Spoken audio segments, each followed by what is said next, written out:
एक व्यक्ति 5% हानि पर अपना टाइपराइटर बेच देता है।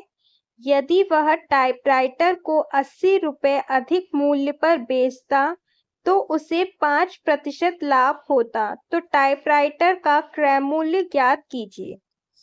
अब यहाँ देखिए 5% की हानि हो रही है और यहाँ 5% का लाभ हो रहा है।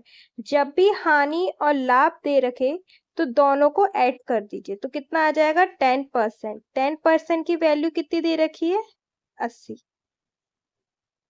तो 1% की वैल्यू कितनी आ जाएगी 8।